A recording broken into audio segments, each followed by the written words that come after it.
ಇನ್ನು ಭೀಮಾ ಭೀಮಾ ಅಂದ ತಕ್ಷಣ ಎಲ್ರಿಗೂ ಭಾಳ ಜನಕ್ಕೆ ಗೊತ್ತಾಗ್ಲಿಕ್ಕಿಲ್ಲ, ಕೆಲವ್ರಿಗೆ ಗೊತ್ತಾಗುತ್ತೆ. ದಂತವನ್ನು ಮುರಿದುಕೊಂಡಿದೆ, ಅದು ಮುರಿದುಕೊಂಡೇ ಸುಮಾರು ದಿನ ಆಗೋಯ್ತು. ಪಾಪ ಒದ್ದಾಡ್ತಾ ಇದೆ, ನರಳಾಡ್ತಾ ಇದೆ. ಹಾಸನದ ಆಲೂರಿನಲ್ಲಿ ದಂತ ಕಳೆದುಕೊಂಡಂಥ ಕಾಡಾನೆ ಭೀಮಾ ನರಳಾಡ್ತಾ ಇರೋದು. ಕ್ಯಾಪ್ಟನ್ ಜೊತೆಗಿನ ಕಾಳಗದಲ್ಲಿ ದಂತವನ್ನು ಕಳೆದುಕೊಂಡಿತ್ತು ಭೀಮಾ. ದಂತ ಮುರಿದುಕೊಂಡ ಜಾಗಕ್ಕೆ ಕೆಸರು ಮಣ್ಣು ಎರಚಿಕೊಳ್ತಾ ಇರೋದು ಭೀಮಾ. ಯಾಕಂದರೆ ಕಾಡಲ್ಲಿರುವಂಥ ಪ್ರಾಣಿಗಳಿಗೆ ಅಲ್ಲಿ ಗೊತ್ತವಕ್ಕೆ ಎಲ್ಲಿ ಯಾವ ರೀತಿಯಾದಂಥ ಟ್ರೀಟ್ಮೆಂಟ್ ತೊಗೋಬೇಕು ಅಂಥೇಳಿ ತೀವ್ರ ನೋವಿನಿಂದ ಬಳಲ್ತಾ ಇರೋದು. ಭೀಮನ ಆರೋಗ್ಯದ ಮೇಲೆ ತೀವ್ರ ನಿಗಾ ವಹಿಸ್ತಾ ಇದ್ದಾರೆ.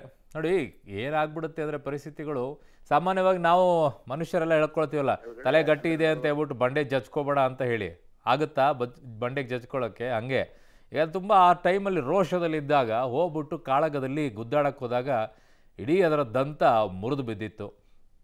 ಸೊ ಆಗ ನೋವು ಸಿಕ್ಕಾಪಟ್ಟೆ ಇರುತ್ತೆ. ನಿಮ್ಮ ಹಲ್ಲು ಮುರಿದಾಗ ಹೆಂಗಿರುತ್ತೆ? ಬಿದ್ದು ಹಾಗೆ ಬೀಳೋದು ಬೇರೆ ಹಲ್ಲು. ಯಾರಾದರೂ ಹೊಡೆದಾಗ ಅಥವಾ ನೀವು ಕೆಳಗಡೆಗೆ ಬಿದ್ದಾಗ ನಿಮ್ಮ ಹಲ್ಲು ಮುರಿದಾಗ ಹೇಗಿರುತ್ತೆ ಪರಿಸ್ಥಿತಿ? ನರಳಾಡ್ತಿರ್ತಾನೆ. ಡಾಕ್ಟರ್ ಹತ್ರ ಹೋಗ್ಬಿಟ್ಟು ಒಂದು ಪೇನ್ ಕಿಲ್ಲರ್ ಟ್ಯಾಬ್ಲೆಟ್ ತೊಗೊಂಡು ಬರ್ತೀರಾ, ನೋವು ಆಗಬಾರ್ದು, ನೋವು ಗೊತ್ತಾಗಬಾರ್ದು ಅಂತ. ಹಂಗೆ ಅವಕ್ಕೀಗ ಕೊಡೋಕ್ಕಾಗಲ್ಲ, ಅದು ಕಾಡಾನೆ ಆಗಿರೋದ್ರಿಂದ ಆ ವಿಚಾರದಲ್ಲಿ ಸ್ವಲ್ಪ ಅದರದ್ದೇ ಆದಂಥ ಟ್ರೀಟ್ಮೆಂಟು. ಪ್ರಾಣಿಗಳಿಗೆ ಅವಕ್ಕದೇ ಟ್ರೀಟ್ಮೆಂಟನ್ನು ತೊಗೊಳೋದು ಅವ್ರಿಗೆ ಗೊತ್ತು. ಆಮೇಲೆ ಆ ಭಾಗದಲ್ಲೆಲ್ಲ ಒಂಥರ ಕೊಳತು ಮಾಂಸ ವಾಸನೆ ಬರ್ತಾ ಇತ್ತು. ಈಗ ಹುಡುಗರು ಬೆಳಿಗ್ಗೆ ಹೇಳಿರು